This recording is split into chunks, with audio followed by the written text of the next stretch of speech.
Today I'm going to be designing a press-on nail set for my birthday. Let's get started. This is the nails I'm going to be using for this set. I got this set because they were already shaped, and for the shape I want to do, this type of nails is going to make it easier for me. So right now I'm just cutting off to get the shape I want to do. The shape I want to do is stiletto, guys. Oh, I can't wait. I'm just filing and shaping it to get my desired shape. Pouring acrylic liquid. This is the powder I'm gonna use. I'm done filing the nails, so let's start applying the acrylic. I'm gonna be using little amount of acrylic because since it's a personal nail, I don't want it to feel too heavy. So I'm just going to apply little acrylic on each of the nails.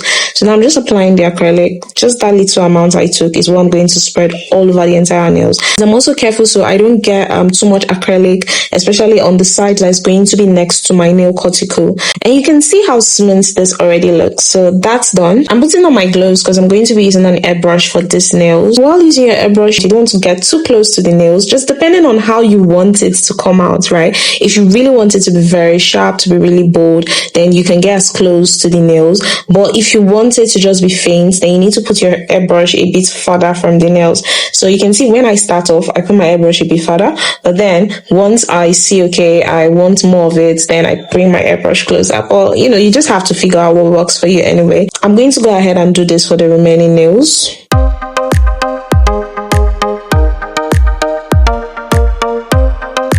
Now I'm putting it in the lamp to dry. Before I start adding any other design, I want to put my top coat so it will help me protect the airbrush layer. I'm just doing swirl lines for this. I don't want anything too dramatic, right? Because there's already going to be a whole lot of drama going on with my outfit, my look and everything. You can see my hand is shaking. I have very shaky hands. I can't even lie. I know most times I make a lot of mistakes while doing this, but I try to correct it as much as I can. When we get to the end, you're going to see that this came out as good. I'm just drawing different lines on this. I use two different patterns, right? So let's say for this nail I use this pattern, then on the other nail I use a different pattern. On the third nail I'll use maybe the pattern I used in the first one. So I just kept interchanging it. So I'm just going to go ahead and do the design on the rest of the nails.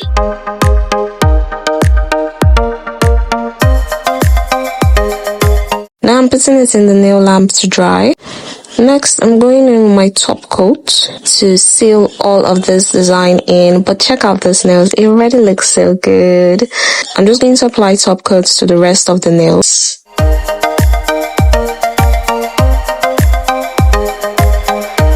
Let's let that dry. It looks so good. Oh, I can't even lie. I can't wait to use this for my shoot. What do you guys think? If you want to see how I fix these press-ons to my nails, the video is linked in the description. Don't forget to like and subscribe. Thanks for watching, and I'll see you in my next video. Bye, guys.